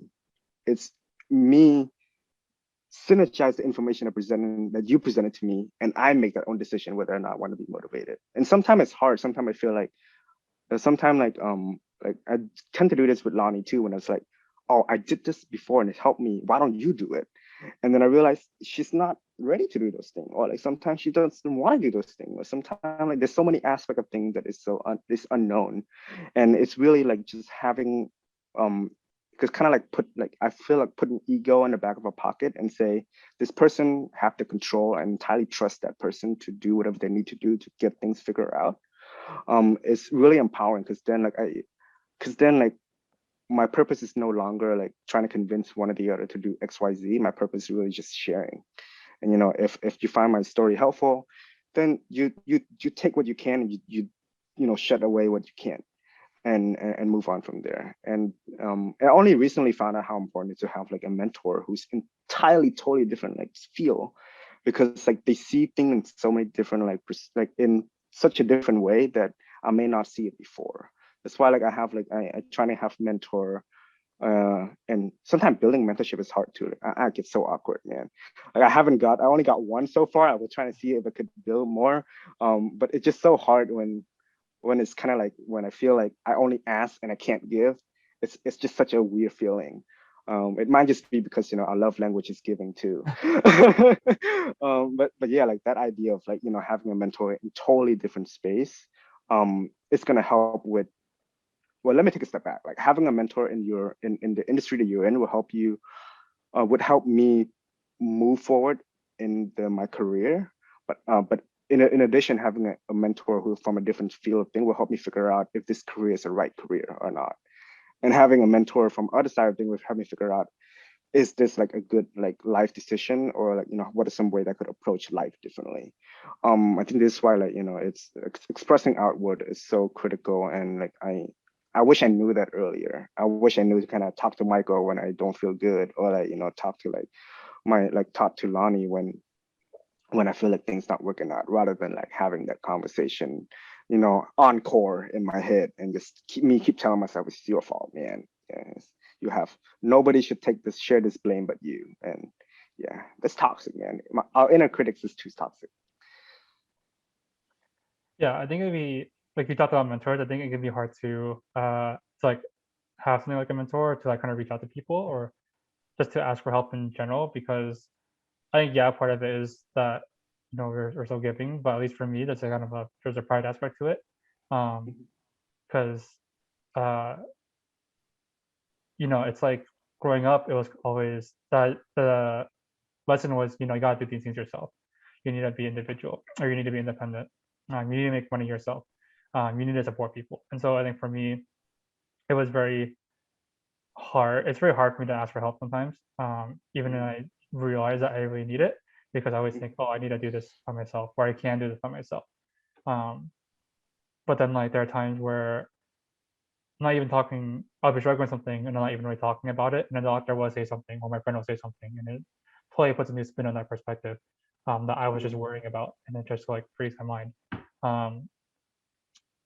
So yeah, I mean, I don't know if that's something that like you or like any of the viewers have kind of experience, or that kind of mindset that you have, but at least for me, I think what's really important is, yeah, one, knowing that you need help, or knowing that you need to express yourself, and then two, kind of being willing to ask for the help and that advice. Like even just like tutoring, like I didn't have the greatest grades my junior and senior year, and I realized I needed tutoring, I needed to go to office hours, but I didn't, because I was so prideful, and I thought, I can just work harder and do well next time. What you said, like what you said, is a pretty toxic attitude. And Yeah, I you think never know. Yeah, go ahead. yeah, I think a lot of that goes to like we like I think like it's only now that we start realizing that we actually in control of like what we do. Like before, like we are dependent on like our parents to make the decision, like I mentioned before. But I think it's so critical. Like I think like I'm not there yet when I know like when I'm down, like when I know when I'm depressed, or I know when I'm stressed. Like I'm not there yet because I feel like there's so many things to explore, and so many unknown that I'm not too sure how to be more like how to be 100% aware. And I feel like I shouldn't strive for 100% awareness either, because that's just unrealistic. But I think like something that has been really helpful for me is that we definitely have that ego. Like every single one of us have that ego. Like not just men, women have that ego too. Or like people who identify themselves for a different gender identity. And it's the idea of that. When now I no longer see like like I don't see my idea as a solution no more. Like I start actually questioning my decisions. So like now, like and this is something I'm trying to like practice now, because like I haven't been able to practice lately. Is that like, for example, if I say I want to buy a house, um at like, let's say I want to buy a house at like downtown Seattle, then like maybe that is something that I want, but like instead of saying that it's like thing that I want to actually put it back into like a hypothesis, like do I really want to buy a house in Seattle downtown? When I use that, like when I use the expected solution to be like a hypothesis, then like I no longer like it's no longer that I seek advice, it's more like I seek information. So like I start asking people, oh, what's your thought of like this with this? And then it's not like they're not going to tell me whether or not so that you buy or not to buy. Like I'm not going to take that as an advice. I just take that as data, and then I will news, like we all learned this in high school. Every like research, every experiment, start with a question, go to a hypothesis, go to like data, like gathering evidence, and then go to conclusion. So like I start using that as a framework now when I try to do something big, when I'm like when like I use my ego not as a conclusion but as like a hypothesis, like start from there, and then hopefully like then I could make more holistic decisions. I'm still practicing that, man. I don't really know like how useful that is, but it helps me on like some of the major thing that happened like recently that I kind of have to like reframe on my own. Yeah, I mean, you keep talking too about how like you're still practicing that, or like you don't know what's going to happen next, or like you don't have a lot of experience. And I think that's important to both to acknowledge and to say. Like I make these videos talking hopefully to help people, uh, yeah, post college and between college and career. But it's like we're in that situation ourselves, so it's not like we're really the best to talk about either. But at least because we're talking about those things. Um, and because we're working through those things, we're able to really connect with people, and we're really able Mm, to kind of give and take, kind of, yeah, give and take, share information, share strategies about how to get through these things, um, or maybe if we're not getting through these things, ways we can cope with that, sudden changes, things like that. It's a really long period of growth.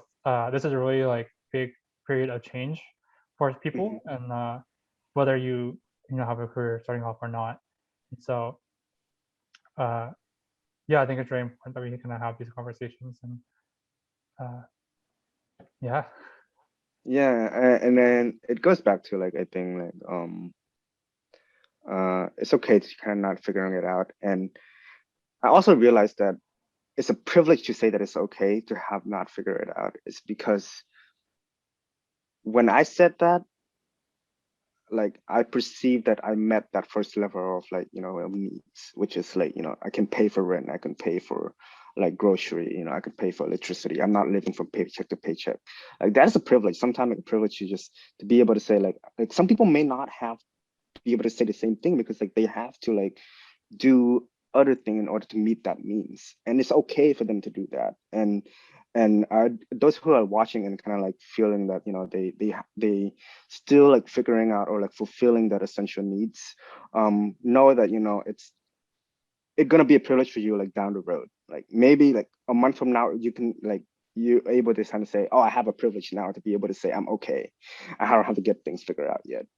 um and like for that, I mean, for those who are watching, who just subscribe to you, I think feel free to kind of just like connect with either you or with me, and have those conversations, because I cannot stress the importance of like expressing outward. Is because like things that I learned in like group therapy was that um sometimes just interpreting story a little bit differently is going to change a lot of how we think. um, and the most beneficial thing about group therapy is that everybody who come into this session come from a place that they want to help one another.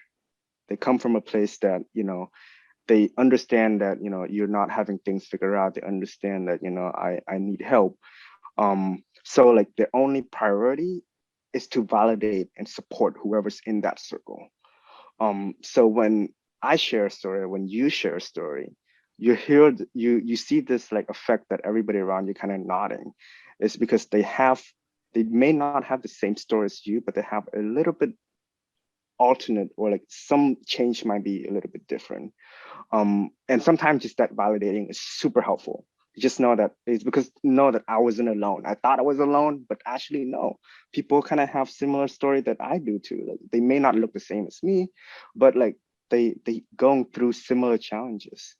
And the next part that I was finding really important from a group therapy was that sometimes when I tell people to do a certain thing or like suggest them how they could support themselves, I noticing myself was more like I was more kind to them.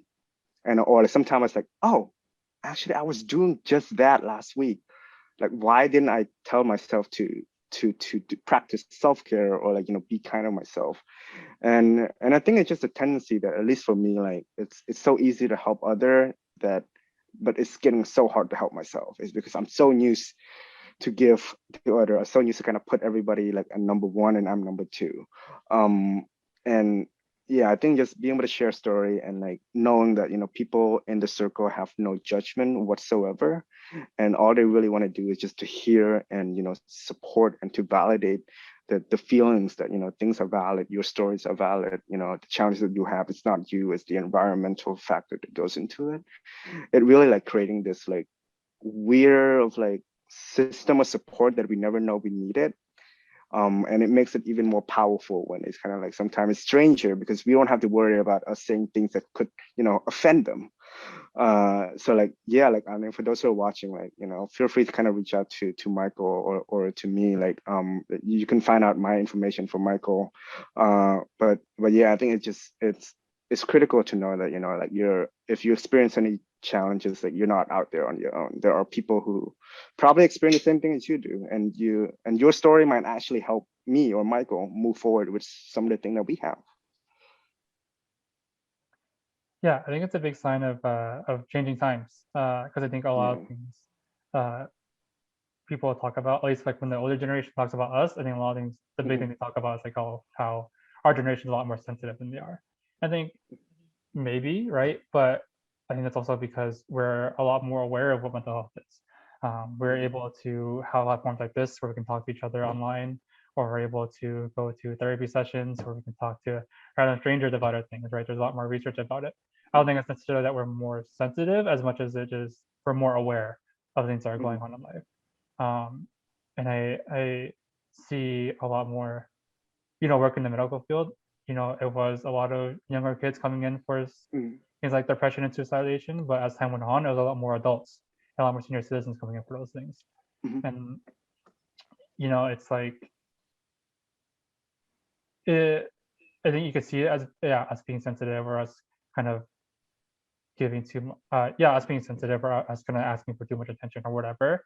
But at the same time, it's I think that is a lot more healthy than kind of trying to upkeep the stigma of we need to be tough, or we need to kind of put aside those feelings, that we need to help others instead of helping ourselves. I think that's a big thing that you mentioned too, is like, especially like with us, our love language is giving. I think sometimes we give so much, we kind of forget to even think about, we don't even realize that we're kind of running thin on things to give out ourselves. But a cup we can't pour something out of a cup, the cup's empty. So yeah, I think for me it's really hard to ask for things, because it makes you feel a little selfish, or a little self-serving. But I think at the same time it's really important to serve yourself every once in a while.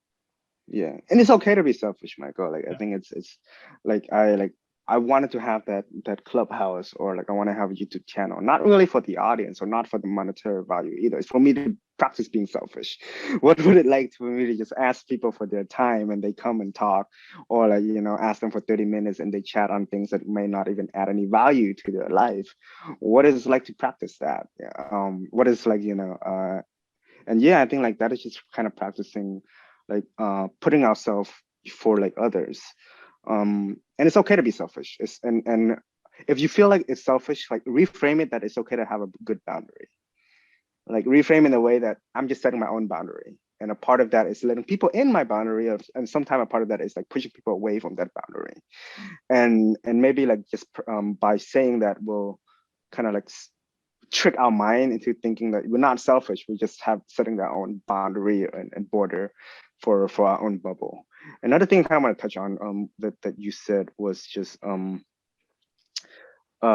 we're not sensitive. I think like and I don't think any generation is sensitive. And I think it's fortunate. It's unfortunate that people see us as a sign of weakness or a sign of sensitivity. It's because like I think like the more that I think about it is that when in at least like me reflecting on my own life and my own family, I kind of see like when my family, like they're optimizing against the first level of like hierarchy of needs, right? Like they see if like from the day they were, from when they see that the end goal is really to have money that it can help their children. but our end goal is not the same. Like our end goal is not just to get money. Our end goal is kind of like have enough sufficiency for to fulfill the essential need, but also like exploring, you know, the physiological need and also like our personal needs. So like we're not striving just for the first level of like hierarchy. We're striving for the topper level of the hierarchy. And it it unfortunately seems sensitive, but it's not. It's just that our different generations strive for different things, and it takes us to explore those physiological aspect of thing in order for us to move to the next stage. So yeah, like don't see it as sensitivity. Just see it as, I think like it's really us. Like it's actually should be liberating and empowering that people are striving more than just like the first level of needs. They're going above and beyond and trying to figure out what is my purpose here, or like, you know, how do I stay content? What make me happy? What make me stressful? How do I avoid stress? Or how do I manage stress? How do I, you know, like regulate our emotion? Or how do I practice, you know, positive outlet? All of this how is like something that I'm still figuring out.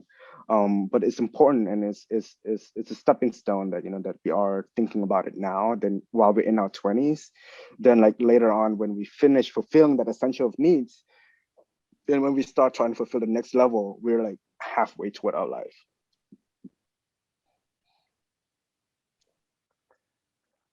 Um, I think I don't want to cut off, but I think with that, just for time's sake, uh, Yeah. we'll call it. We can talk more after. But is there anything else before I stop? Is there anything else that you wanted to tell the viewers or say or plug or anything? Nah, man, I just wanted to just tell people that, you know, it's never you guys' fault. Like all the unfortunate is because of the environment we're in. We kind of cuff to just do what we need to do to get out of that environment. So never blame yourself.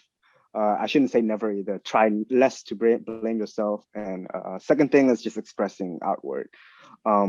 Either through like writing, either through vlogging, either through, you know, live streaming, whatever that is. Expressing outward is going to be so critical, because like we can look back and say, actually, why do I have that mindset? Like I shouldn't be having that mindset, and really catch us, like be more aware of some of the negative thought distortion that we typically have. um Other than that, man, invite your friends to subscribe to Michael's channel, because like, you know, he's doing some impactful work in our community. Whether it means a lot that, you know, that you're taking the time to connect with me and connect with people and having this tough conversation, because we're sometimes like we need like people like you, Michael, to help us face our fear, because if it weren't for like you, like people may not even take the first step into like facing the fear. They might just, you know, curl up into a ball in a room and just lying there and waiting for something to happen, and then there might not be anything happening at the end of the day. So yeah, like keep producing your content, man. um, I mean, thank you for your support. Just finding about my channel a couple days ago and now being on it. I'm sorry that our first conversation in so long has been mainly about like mental health and kind of depressing stuff. But I think it's important topic to talk about. Mhm. I'm really glad that were you for one are kind of taking steps into kind of realizing your mental health and taking kind of actively working towards healing. That you're willing to kind of share your stories here. It really honestly is a pleasure to talk with you in any context, especially after so long. So hopefully it won't be too long before next time we talk. But yeah, thank you so much for being on my channel. Thank you to the viewers for watching and subscribing if you do. Yeah, Yes. see you next time. Deuces. Peace.